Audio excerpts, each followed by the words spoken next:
Hello students, welcome to my new video. In this video we have discussed about class 10 chapter number 5 arithmetic progression solution for exercise 5.2। तो इस video में students हम लोग class 10 के chapter number 5 जो कि समांतर श्रेणी है उसके एक्सरसाइज 5.2 के सॉल्यूशन की बात करेंगे, जिसमें हम लोग शुरू के 11 क्वेश्चन का सॉल्यूशन की बात हम लोग पिछले वीडियो में कर चुके हैं। तो इस वीडियो में हम लोग क्वेश्चन नंबर 12 को सॉल्व करेंगे, फिर उसके बाद 13 को। तो देखिए 12 क्या है, 2AP have the same common difference, the difference between their 100 term is 100। यानी कि 2 AP हैं जिनके कॉमन डिफरेंस क्या है, सेम है। 2 AP है उनके कॉमन डिफरेंस क्या है, सेम है। और क्या कह रखा है, the difference between their 100 term, और उन दोनों AP के 100 टर्म का जो डिफरेंस है ना वो क्या है, 100 है। तो what is the difference between their 1000 term, यानी कि उन दोनों AP के 1000 टर्म का डिफरेंट क्या होगा। क्या बोल रहा है कि 2 AP हैं, अलग अलग 2 AP हैं, उनका जो D है, D यानी कॉमन डिफरेंस, उनका जो कॉमन डिफरेंस है वो क्या है, सेम है। ठीक है ना, 2 अलग अलग क्या है AP हैं, उनका कॉमन डिफरेंस क्या है, सेम है, कॉमन डिफरेंस सेम है। ठीक है, और उनके 100 टर्म्स का जो डिफरेंस है ना, उन्हीं दोनों AP के 100 टर्म का जो डिफरेंस है वो क्या है, 100 है। तो पूछ रहा है बताइए फिर 1000 टर्म्स का डिफरेंट क्या होगा, 1000 टर्म का डिफरेंट क्या होगा, वो आपसे पूछ रखा है। तो क्या कह रहा है, 2 समांतर श्रेणियों का सार्वंतर समान है यदि इनके समूह पदों का अंतर, समूह पदों का, दोनों के समूह पदों का अंतर मतलब दोनों के समूह पदों को घटा दो। तो दोनों के समूह पदों का अंतर क्या है, 100 है। तो इनके 1000वें पदों का अंतर कितना होगा। तो चलिए हम लोग इसको सॉल्व कर लेते हैं, देखते हैं क्या होगा। ठीक है, तो चलिए मानते हैं हम लोग, लेट एक AP है आपका जो कि A होगा, A comma A plus D comma A plus 2D comma A plus 3D and so on. ये एक AP है। ठीक है ना, पहला AP आप ये हम लोगों ने लेट कर लिया, तो इसको बोल देते हैं AP1 हो गया आपका। ठीक है ना, AP2 क्या है, A plus D, A plus 2D, A plus 3D। अब आप कहोगे सर ये ठीक है, बात तो सही है, D को आपने नहीं चेंज किया, D को नहीं चेंज किया क्योंकि बोल रहा है D क्या है, सेम है, इसलिए D को चेंज नहीं किया गया है। चलिए देखिए, अब देखिए जरा ध्यान से, क्या कह रखा है, D क्या है, सेम है, तो ठीक है। अब देखिए क्या कर रहा है, इनके 100 टर्म्स का जो डिफरेंस होगा, तो दोनों का 100 टर्म्स निकाल लीजिए आप। ठीक है ना, तो ये AP1 का जो 100 टर्म्स होगा वो क्या होगा, ऐसे हम लोग दिखाते हैं, A100 क्या हो जाएगा, A प्लस 100 माइनस 1D। ठीक है ना, तो क्या हो जाएगा बताइए, A प्लस 100 माइनस 1 यानी 99D हो जाएगा, होगा कि नहीं होगा। ठीक है ना, चलिए ये हो गया 100 टर्म्स किसका, ये पहले AP का। दूसरे AP का 100 टर्म्स निकालिए। दूसरे AP का अगर हम लोग 100 टर्म्स निकालेंगे तो यहाँ पे स्मॉल a फिर 100 कर लेते हैं, स्मॉल a 100, तो A प्लस 100 माइनस 1D। ठीक है ना, तो क्या हो जाएगा, A प्लस 99 क्या हो जाएगा, D हो जाएगा। कोई समस्या नहीं ना, करा इनका डिफरेंस करना आपको, तो A100 माइनस A100 इनका डिफरेंस कर लेते हैं, तो क्या होगा, A प्लस 99D हो जाएगा, और फिर क्या हो जाएगा, A प्लस A माइनस करना है ना, माइनस A प्लस 99 क्या हो गया, D हो गया। ठीक है ना, तो क्या हो गया, A फिर क्या हो जाएगा बताइए, यहाँ पे A प्लस 99D हो गया। ठीक है, और माइनस A हो गया माइनस 99D हो गया, ये प्लस 99D, ये माइनस 99D, और इनका डिफरेंस पहले से ही दे रखा है क्या, 100। क्या दे रखा है, डिफरेंस पहले से ही 100 दे रखा है। ठीक है ना, अब देखिए क्या हो जाएगा यहाँ पर, A माइनस A यानी A माइनस A क्या मिल गया आपको, 100 मिल गया। तो लेट में चेक किया आपको ये दिख रहा है कि नहीं दिख रहा है, 1 मिनट मुझे चेक करने दीजिए कहीं कि हाँ ठीक है, सब आपको क्लियर दिख रहा है। चलिए आगे हम लोग बात करते हैं, क्या कह रहा है, 1000 टर्म्स का आपको डिफरेंस बताना है। क्या बताना है, 1000 टर्म्स का डिफरेंस बताना है। तो उसके सॉल्यूशन की बात हम लोग इधर कर लेते हैं, ठीक है ना। इधर इसके सॉल्यूशन की बात हम लोग क्या करेंगे, इधर कर लेते हैं। तो चलिए देखते हैं क्या होता है 1000 टर्म्स का डिफरेंस, देखिएगा, ठीक है ना। तो देखिए 1000 टर्म्स का डिफरेंस मतलब 8000 क्या होगा, a प्लस 999d होगा, क्योंकि 1000 माइनस 1 करना पड़ेगा। और यहाँ पे क्या कर लें 8000, तो इसके लिए क्या होगा a प्लस 999d हो जाएगा, ठीक है ना। अब दोनों का डिफरेंस हम लोग को निकालना है, क्योंकि बोल रहा है 1000 टर्म्स का डिफरेंस बताइए। तो 8000 माइनस 8000 हो गया, इक्वल टू क्या हो जाएगा, a प्लस 99d हो जाएगा, 999d, a plus 999d minus a minus 999d क्या हो जाएगा, 999d हो जाएगा।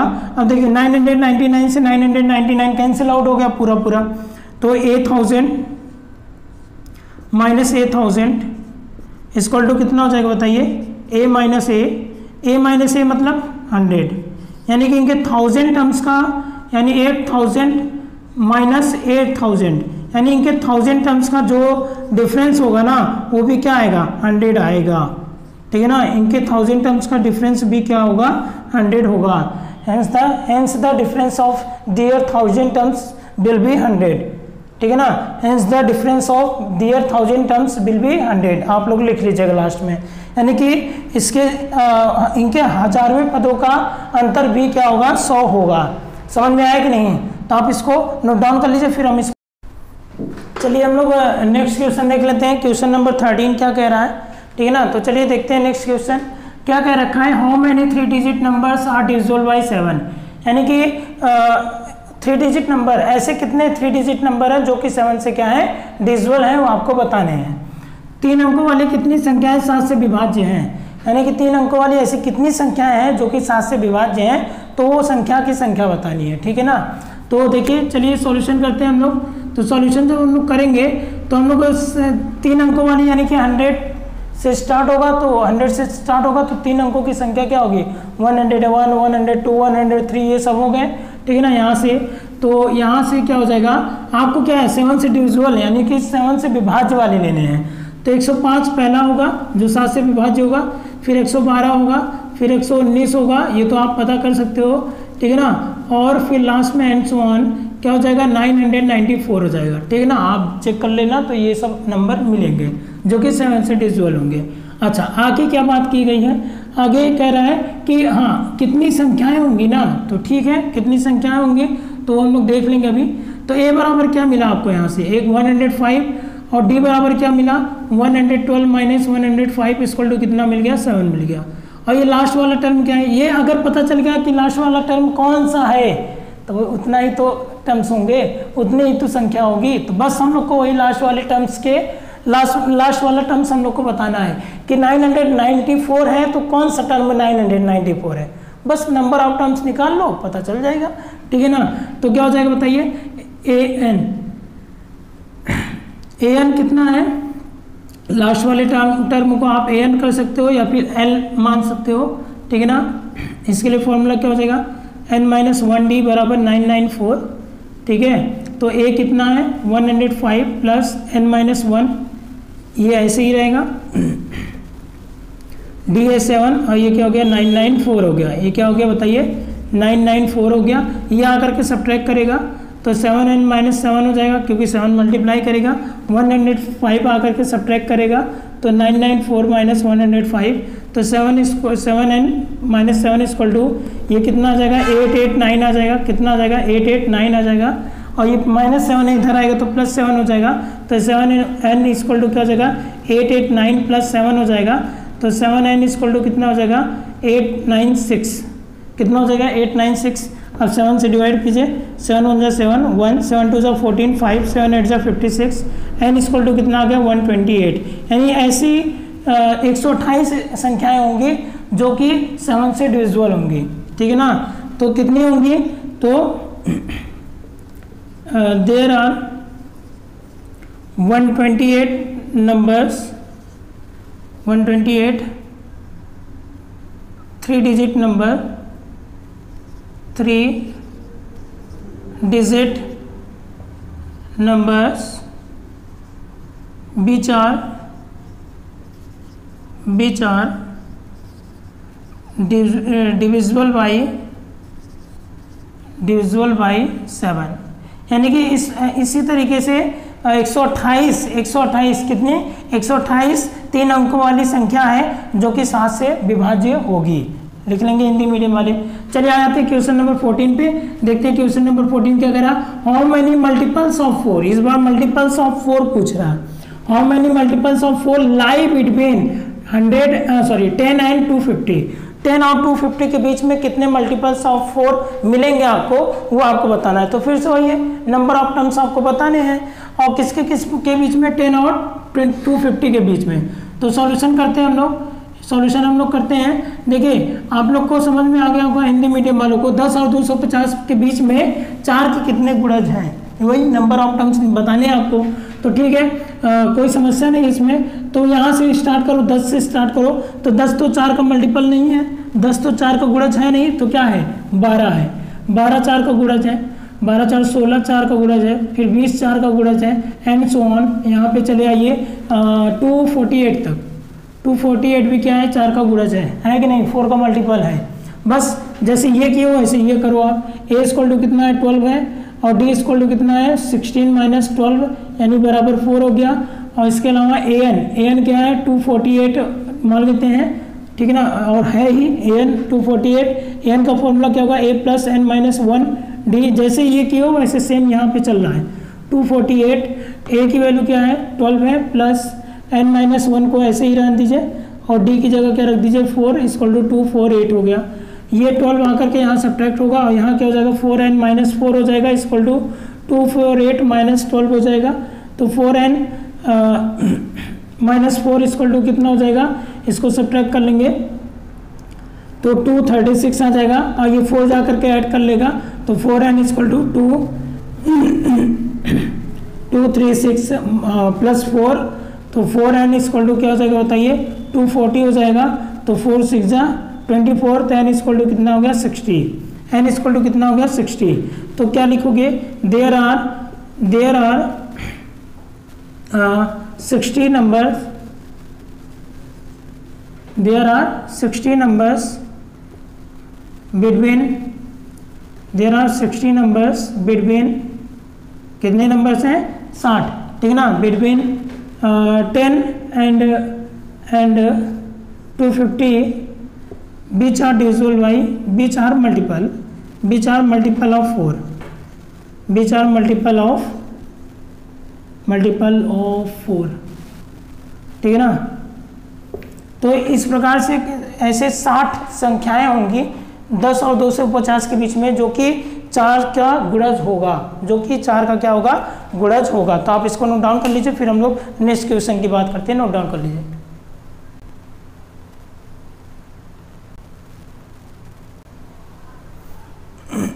चलिए स्टूडेंट्स अगला क्वेश्चन हम लोग देख लेते हैं। अगला क्वेश्चन क्या है आपका, क्वेश्चन नंबर 15। तो क्वेश्चन नंबर 15 को हम लोग सॉल्व करेंगे। क्या कह रहा है, for the what value of n, ठीक है ना, are the nth term of 2 AP, एक तो ये AP है, यहाँ पे ऐसे करके डॉट डॉट लग गया, and 3 10 17 dot dot dot equal, ठीक है ना, एंड सो ऑन। मतलब for the what value of n, यानी कि n के किस मान के लिए, n के किस मान के लिए इस AP और इस AP का जो n टर्म होगा वो क्या होगा इक्वल होगा, ठीक है ना। तो n के किस मान के लिए, n के किस मान के लिए, यानी कि n का वो कौन सा मान होगा जिस पर इस AP का जो वैल्यू होगा, इस AP का और इस AP का जो nth टर्म होगा वो क्या होगा इक्वल होगा, ठीक है ना। मतलब क्या कह रहा है, n के किस मान के लिए दोनों समांतर श्रेणियों इसका और इसका nवें पद बराबर होंगे, यानी कि nवें पद पे कौन सा मान होगा, मतलब कहने का मतलब है n का वो कौन सा मान है, n का वो कौन सा मान है जिस पर दोनों AP के nवें पद क्या होंगे बराबर होंगे, यानी n की वो कौन सी वैल्यू है जिस पर दोनों AP के nth टर्म क्या है इक्वल है, तो दोनों एपी के nth टर्म क्या है, इक्वल है। ऐसा कौन सा वैल्यू है n का, ठीक है ना। तो चलिए देखते हैं, चलिए सॉल्यूशन करते हैं हम लोग। तो हाँ, क्या क्या रखा है, for what value of n are the nth term of the 2ap, ये तो AP लिख लेते हैं हम लोग। तो पहला AP क्या है, AP1 लिख लेते हैं, 63 है, 65 है, 67 है एंड सो ऑन, ठीक है ना। और जो दूसरा AP है आपका AP2, ठीक है, क्या है 3। पहले यहाँ से हम लोग कुछ चीज़ें निकाल लेते हैं, जैसे A, क्योंकि पहला AP है तो कैपिटल A दिखा देते हैं। A क्या है 63 है, और D क्या हो जाएगा, कैपिटल D दिखा दें, कैपिटल D कॉमन डिफरेंस को दिखा देते हैं। तो 65 माइनस 63 यानी क्या हो गया, 2 हो गया। चलिए दूसरा AP क्या है, AP2 अगर लिखेंगे तो 3, 10, 17 एंड सो ऑन, है ना। तो यहाँ पे अगर हम लोग A की बात करें तो A तो 3 है, और स्मॉल d की बात करें तो 10 माइनस 3 बराबर क्या हो गया, 7 है। चलिए ठीक, अब क्या कह रहा है कि दोनों के nवें पद क्या होंगे, बराबर होंगे n के किस मान पर। तो ठीक है, तो हम लोग क्या करते हैं, दोनों का nवें पद को बराबर कर देते हैं, यानी an बराबर क्या हो जाएगा, an हो जाएगा। बताइए, पहले AP का nवां पद बराबर दूसरे AP का nवां पद क्या हो जाएगा, बराबर हो जाएगा, क्योंकि बोल रखा है nवें पद क्या होंगे, बराबर होंगे, ठीक है ना। तो चलो यहाँ पे a प्लस n माइनस क्या करेंगे, capital A plus n minus, जैसा क्या रखा है वैसा ही किया गया है। D क्या कह रखा है कि n के किस मान के लिए दोनों समांतर श्रेणी के nवें पद बराबर होंगे, ठीक है ना। तो हम लोग क्या कर दिए, दोनों के nवें पद को क्या कर दिए, बराबर कर दिए, कोई समस्या नहीं ना। तो चलिए आगे इसका क्या होगा, a plus n minus 1 d, ठीक है ना। तो देखिए यहाँ पे a की वैल्यू क्या है बताइए, 63, और प्लस n माइनस 1 d की वैल्यू क्या है बताइए, d की वैल्यू यहाँ पे क्या है 2, ये कैपिटल D हो जाएगा, ठीक है ना। तो क्या हो गया, इंटू 2 हो गया, इक्वल टू a क्या है बताइए 3, और प्लस n माइनस 1 d क्या है बताइए 7, है ना। अब देखिए ध्यान समझिएगा, ये 63 हो जाएगा प्लस 2n माइनस 2 हो जाएगा, और ये 3 हो जाएगा प्लस 7n माइनस 7 हो जाएगा, है ना। अब ये 63 में से 2 गया, 61 प्लस 2n हो गया, ठीक है ना। और ये कितना हो गया, -4 प्लस 7n हो गया। जब हम लोग सॉल्व करेंगे तो ये जाकर के ऐड होगा तो 65 हो जाएगा, equal to 7n minus 2n हो जाएगा, ठीक है ना। तो 7 में से 2 गया 5, तो 5n इक्वल टू कितना हो गया, 65 हो गया। तो n इक्वल टू कितना हो गया, 65 बाई 5, तो n इक्वल टू कितना हो गया 13, n इक्वल टू कितना हो गया 13, यानी दोनों AP के 13 टर्म्स के जो वैल्यू होंगे वो क्या होंगे, इक्वल होंगे। दोनों AP के 13 टर्म्स के जो वैल्यू होंगे वो क्या होंगे, इक्वल होंगे। दोनों समांतर श्रेणियों के 13वें पद के जो मान होंगे, 13वें पद का जो मान होगा वो क्या होगा, बराबर होगा, ठीक है ना। कौन से पद का, 13वें पद का मान क्या होगा, बराबर होगा, ठीक है ना। आई होप कि आपको ये समझ में आ गया होगा। तो आप लास्ट में लिख लीजिएगा, ठीक है। Hence the 13 terms of both AP will be equal, ठीक है। अतः दोनों AP का 13वां पद क्या होगा, बराबर होगा, ठीक है। और होगा क्या 13वां पद, हुआ आप निकाल सकते हो, ठीक है। चलिए आगे देखिए, डिटरमाइन द AP 13 टर्म्स आप लोग निकाल सकते हो ना, A13 निकाल लेना, A13 निकाल लेना, ठीक है ना। तो चेक कर लेना, बराबर आएंगे आपके, क्या क्या निकालना है, A13 आपको देखना है और A13 देखना है, चेक कर लेना, बराबर आएंगे, ठीक है। चलिए देखिए यहाँ पे आते हैं, determine the AP whose third term is 16 and 7th term exceed the 5th term by 12। देखिए, determine the AP whose third term is 16, देखो उस AP को हम लोग को डिटरमाइन करना है जिसका थर्ड टर्म क्या है 16 है, और 7th टर्म जो है exceed the 5th term by 12। जो 7th टर्म है वो 5th टर्म से 12 अधिक है। देखो क्या कह रहा है कि उस AP को डिटरमाइन करना है जिसका तीसरा टर्म क्या है 16 है, 16 है, और जो 7th टर्म है ना वो 5th टर्म से 12 अधिक है, ठीक है ना, ऐसा बोल रखा है। तो हिंदी में भी एक बार रीड कर देता हूँ, फिर हम लोग क्वेश्चन को सॉल्व करते हैं। वो AP याद कीजिए जिसका तीसरा पद क्या है 16 है, और 7वां पद सातवां पद 5वें पद से 12 अधिक है। तो चलो सॉल्यूशन पे चलते हैं। हमारे ख्याल से आपको क्वेश्चन अच्छे से समझ में आ गया होगा। पहले क्या बोला है, तीसरा पद क्या है 16 है, तो ये 3 इक्वल टू क्या लिख लो 16 लिख लो। तो इसके लिए क्या हो जाएगा a प्लस 2d हो जाएगा इक्वल टू क्या हो गया 16। ये हो गया पहला इक्वेशन, ठीक है ना। फिर आगे क्या कह रहा है कि जो 7th टर्म है वो 5th टर्म से 12 अधिक है। 7th टर्म जो है 5th टर्म से 12 अधिक है। तो a7 जो होगा वो 5th टर्म में यानी a5 से क्या होगा 12 अधिक होगा। बोलो समझ में आया कि नहीं आया? कर दिया ना। अरे a7 जो होगा a5 से 12 अधिक होगा, कर दिया, ठीक है ना। तो a7 के लिए क्या हो जाएगा a प्लस 6d हो जाएगा। इसके लिए क्या होगा a प्लस 4d हो जाएगा और प्लस क्या हो गया बताइए 12 हो गया। ए से ए कैंसिल आउट हो गया क्या? वाह, ए से ए कैंसिल आउट हो गया आपका। चलिए और आप देखिए यहाँ पे क्या होगा 6d minus 4d equal to क्या हो गया 12 हो गया। अभी कितना हो जाएगा 2d बराबर क्या हो जाएगा 12 हो जाएगा। 2 6 12 d बराबर कितना आ गया 6 आ गया। अब ये d का वैल्यू क्या करेंगे पुट कर देंगे। Put the value of d, put the value of d in equation first. तो d का मान समीकरण 1 में रखने पर, d का मान समीकरण 1 में रखने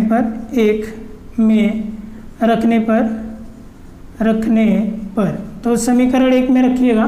तो जब आप d का मान समीकरण 1 में रखोगे ना तो a प्लस 2 इंटू 6 बराबर कितना हो गया 16। तो 6 दूनी 12 यानी 6 2 12 आकर के सब्ट्रैक्ट होगा तो 16 माइनस 12 इक्वल टू कितना हो जाएगा 4 हो जाएगा। 16 माइनस 12 इक्वल टू कितना हो जाएगा 4 हो जाएगा। अब बताइए a और d हम लोग को मिल गया। अब a और d जब हम लोग को मिल गया तो हम लोग AP भी बना सकते हैं।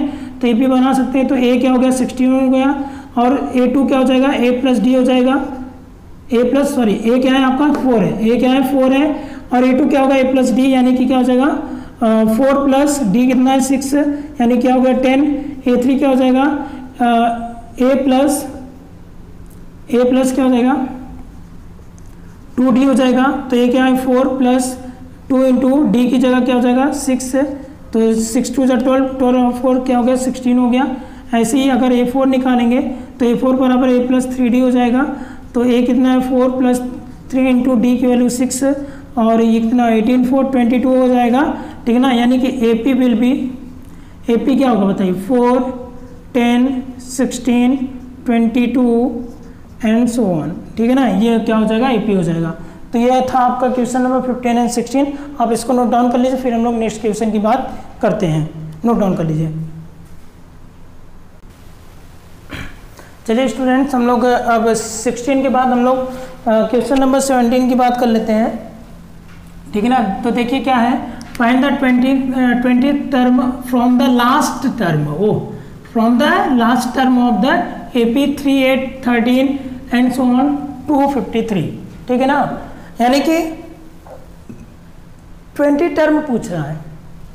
क्या पूछ रहा है 20 टर्म पूछ रहा है, लेकिन कहाँ से लास्ट टर्म से, यानी पीछे से 20 टर्म आपसे पूछ रहा है। ऐसा क्वेश्चन हम लोग सॉल्व कर चुके हैं, ठीक है ना। तो क्या गिवन है कि 3 8 13 3 8 13 और फिर 253 में अंतिम पद से 20वां पद ज्ञात कीजिए। तो एग्जाम्पल में मैंने आपको ये बताया था बहुत अच्छे तरीके से, ठीक है ना।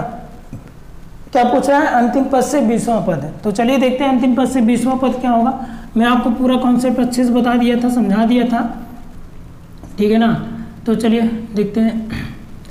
देखिए सबसे पहले जो आपको AP दिया हुआ है ना उस AP को लिख लो, ठीक है ना। परेशान होने की कोई ज़रूरत नहीं, बहुत ईजी क्वेश्चन है, कुछ हार्ड नहीं है। बस दिखने में लग जाता है कि हाँ हार्ड होगा, आप बस AP को लिख लो। लिख लिए, A निकालते हो ना A निकाल लो, ठीक है A निकाल लिए। D निकालते हो D भी निकाल लो, चलो D भी निकाल लिए आप 8 माइनस 3 करके इक्वल टू 5, ठीक है। इसको क्या कहते हो लास्ट वाला टर्म या AN टर्म कहते हो, तो AN टर्म लिख लो 253 हो गया, ठीक है ना। अब इसको AN टर्म का फॉर्मूला लगा दो, A plus n minus 1 D बराबर 253 हो गया। A की वैल्यू क्या है 3 है, प्लस D की वैल्यू क्या है n माइनस 1 ही रहेगा, D की वैल्यू क्या है 5। क्या कर रहे हैं यहाँ पे, यहाँ से क्या मिलेगा हम लोग को n, क्या मिलेगा n यहाँ से हम लोग को क्या मिलेगा n मिलेगा। और अगर हम लोग को n मिल गया तो हम लोग को ये पता चल जाएगा कि इसमें कुल कितने टर्म्स हैं, है ना। अगर ये पता चल गया कुल कितने टर्म्स हैं तो उसको पीछे से मतलब उस कुल टर्म्स में से 20 को माइनस कर देंगे, ठीक है ना, 20 को क्या कर देंगे माइनस कर देंगे, फिर उसमें 1 ऐड कर देंगे तो वो पता चल जाएगा। मतलब कैसे क्या कुछ समझ में नहीं आ रहा, नहीं समझ में आ रहा है तो पहले आप नंबर ऑफ टर्म्स निकाल लो। क्या निकालो, नंबर ऑफ टर्म्स निकाल लो, n की वैल्यू निकाल लो। तो क्या हो जाएगा, ये आएगा यहाँ सब्ट्रैक्ट करेगा तो यहाँ 5n हो जाएगा माइनस 5 हो जाएगा, इक्वल टू 2 5 3 माइनस 3 हो गया, ठीक है ना। 2 5 3 माइनस क्या हो गया 3 हो गया। अब कितना हो जाएगा 5n माइनस 5 इक्वल टू 250 हो जाएगा, ये आएगा इधर ऐड हो जाएगा तो 5n बराबर क्या हो जाएगा 250 प्लस 5 हो जाएगा, ठीक है ना। तो 5n बराबर कितना हो जाएगा 245, ठीक है ना। तो 5 4 जा 20 और 5 9 जा 45, n बराबर कितना हो गया 49। यानी कि कुल कितने टर्म्स हैं यहाँ पर, कुल कितने पद हैं 49 पद हैं। कितने पद हैं 49 पद, कुल 49 पद हैं, कुल 49 टर्म्स हैं। अब हम लोग क्या करेंगे 49 में से 20 को सब्ट्रैक्ट कर देंगे, 49 में से 20 को सब्ट्रैक्ट कर देंगे। क्यों 20 को सब्ट्रैक्ट करेंगे, ये तो कॉन्सेप्ट समझ में नहीं आया, क्योंकि पीछे से 20वां पद कह रहा है ना, तो 49 से 20 सब्ट्रैक्ट कर दो, ठीक है ना। फिर उसके बाद उसमें 1 ऐड कर देना। 1 ऐड क्यों करेंगे, क्योंकि जब आप 49 से 20 को सब्ट्रैक्ट करोगे ना तो आपको 20वां पद नहीं मिलेगा, वो आपको 21वां पद मिल जाएगा। अरे भाई 49 से आप 20 को सब्ट्रैक्ट करोगे तो एक 49 भी तो है, 20 सब्ट्रैक्ट कर रहे हो 20 पीछे जा रहे हो, 49 में से 20 घटा रहे हो तो 20 पीछे जा रहे हो, 21वां 49 भी तो है, क्या उसको नहीं जोड़ोगे। तो जब आप 49 से 20 पीछे जा रहे हो यानी आप 21वें पद पे पहुंच रहे हो, पीछे से 21वें पद पे पहुंच रहे हो। तो करना क्या पड़ेगा आपको, तो आपको ये करना है कि 49 से 20 जाइए फिर +1 कर दीजिए। तो 49 से 20 पीछे जाओ और +1 कर दो तो फिर से आ जाओगे पीछे से 20वें पद पे। हमारे ख्याल से आपको बात समझ में आ गई होगी, ठीक है ना। ठीक है, तो मैं ये कह रहा था आपसे कि कौन सा टर्म निकालना है, कैसे पता चलेगा, कैसे पता चलेगा हम लोग को कि कौन सा टर्म निकालना है। तो हम लोग क्या करेंगे 49 में से कौन सा टर्म निकालना है, कौन सा टर्म निकालना है वो हमको नहीं मालूम, ये हमको नहीं मालूम। तो हम लोग क्या करेंगे 49 में से 20 घटा देंगे और +1 कर देंगे। 49 में से 20 घटा देंगे और क्या कर देंगे +1 कर देंगे, ठीक है ना। तो ये क्या मिलेगा आपको, ये मिल जाएगा 49 में से 20 घटाओ कितना आएगा आपका 29 आएगा और +1 कर लो कितना आ गया 30। यानी जो 30वां पद होगा ना वो क्या होगा, मतलब शुरू का 30वां पद लास्ट से 20वां पद होगा, शुरू का 30वां पद लास्ट से 20वां पद होगा। बोलो समझ में आया कि नहीं आया। अरे भाई जब आप 49 से 49 से 20 पीछे जाओगे तो मतलब 49 को छोड़ दिए ना तो 49 क्या होगा, वो भी तो 21वां होगा ना, 20 तो पीछे जा चुके हो ऑलरेडी, तो 20 हो गया और 49 भी तो जोड़ोगे तो 21, यानी आप 21 पीछे आ चुके हो। लेकिन आना कितना है 20, इसलिए एक जोड़ना पड़ा, 20 घटाने के बाद एक जोड़ना पड़ा, यानी पीछे से अंतिम से 20वां पद शुरू का 30वां पद होगा। हाँ समझ में आ गया ना, अंतिम से 20वां पद शुरू का क्या होगा 30वां पद होगा। तो A30 यानी A30 आपको निकालना है। तो A प्लस क्या हो जाएगा 29D हो जाएगा, A प्लस क्या हो जाएगा 29D हो जाएगा। तो यहाँ पे क्वेश्चन मार्क की जगह क्या आ गया 30 आ गया, तो A30 हो गया। तो A30 A की वैल्यू बताइए कितना है 3 है, प्लस 29D की वैल्यू कितनी है बताइए 5, ठीक है। तो A30 इक्वल टू कितना हो जाएगा 5, इसमें ऐड मल्टीप्लाई करो तो 9 5 जा 45, 4 कैरी हुआ, 5 2 जा 10, 10 4 14, ठीक है ना। तो A30 इक्वल टू कितना हो जाएगा 148 हो जाएगा, A30 इक्वल टू कितना हो जाएगा 148 हो जाएगा। यानी कि लास्ट टर्म से 20 टर्म क्या होगा 148 होगा। Hence the 20 terms from the last term will be 148, लिख लोगे। Hence the 20 terms from the last term will be 148। अतः अंतिम पद से 20वां पद 20वें पद का मान 148 होगा, ठीक है ना। तो आप लिख लीजिएगा उसको। चलिए हम लोग चलते हैं नेक्स्ट क्वेश्चन की ओर। क्वेश्चन नंबर 18 के सॉल्यूशन की बात करेंगे। उससे पहले हम लोग क्वेश्चन को देख लेते हैं। तो क्वेश्चन क्या है, the sum of fourth and eighth term, क्या दे रखा है, the sum of fourth and eighth term of an AP is 24, यानी कि किसी एपी के फोर्थ और एट्थ टर्म का जो सम है, कौन कौन से टर्म का, फोर्थ और eighth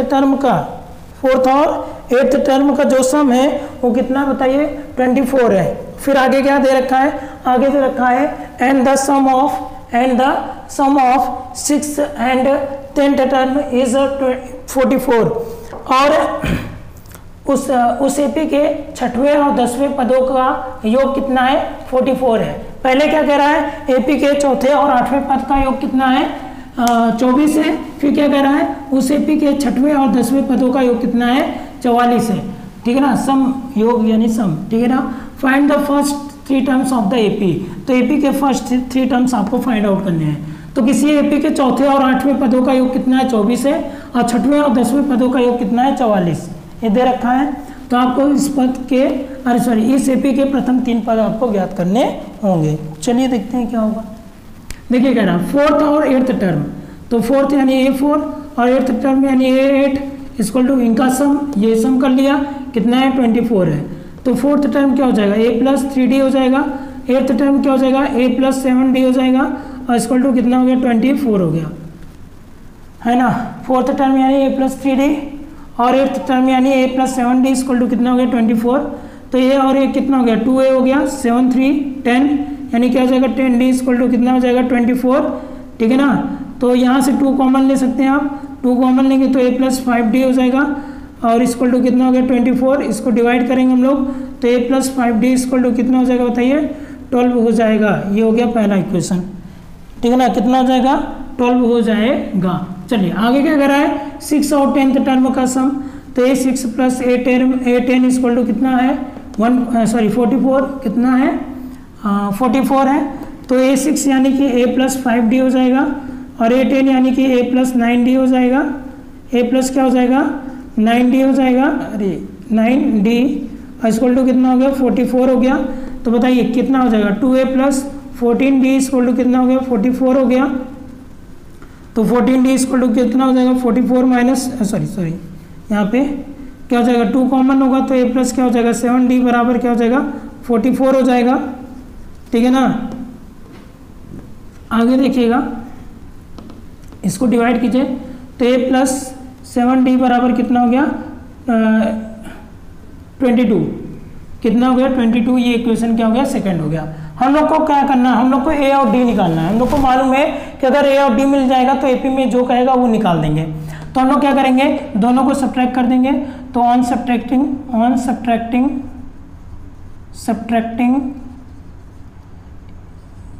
equation second from equation first, ठीक है ना। समीकरण 1 में से समीकरण 2 को घटाने पर, हिंदी मीडियम वाले लिख लीजिएगा, समीकरण 1 में से समीकरण 2 को घटाने पर। चलिए घटाते हैं। A+5D इक्वल टू 12 हो गया, A+7D इक्वल टू 22 हो गया।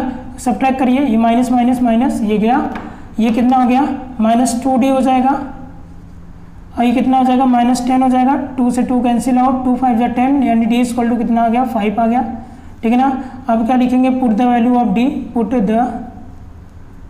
Put the value of D in equation first में रख दीजिए। तो D का मान समीकरण 1 में रखने पर क्या लिखोगे, D का मान समीकरण 1 में रखने पर, कोई समस्या। तो D का मान समीकरण 1 में रखो, A+5 × D की जगह 5 बराबर 12 हो गया। तो A बराबर कितना हो गया, 25। तो 12 - 25 हो जाएगा, ठीक है ना। तो A बराबर कितना हो जाएगा, -13 हो जाएगा। A और D आपको मिल चुका है, A और D आपको मिल चुका है। प्रथम 3 पद आपसे पूछ रहा है, क्या पूछ रहा है, प्रथम 3 पद आपसे पूछ रहा है। तो A बराबर कितना हो गया, -13, ये आपका -13 हो गया। और A2 क्या हो जाएगा, A+D हो जाएगा, यानी -13 + D कितना है, 5, कितना आ जाएगा, -8 आ जाएगा, है ना, -8 आ जाएगा। A3 क्या हो जाएगा, A+2D हो जाएगा, ठीक है ना, A+2D हो जाएगा। तो ये कितना है, -13 और +2 × D की जगह 5, तो 10 10, तो 13 माइनस क्या हो जाएगा, -13 प्लस 10 हो जाएगा, कितना आ जाएगा, -3 आ जाएगा, ठीक है ना। यानी कि प्रथम 3 पद क्या होगा, तो एपी अगर बनाना चाहें प्रथम 3 पद को लेकर के तो क्या हो जाएगा, -13, -8, -3 एंड सो ऑन। ठीक है, समझ में आया। तो आई होप कि आपको ये समझ में आ गया होगा, तो आप इसको नोट डाउन कर लीजिए, फिर हम लोग नेक्स्ट क्वेश्चन की बात करेंगे।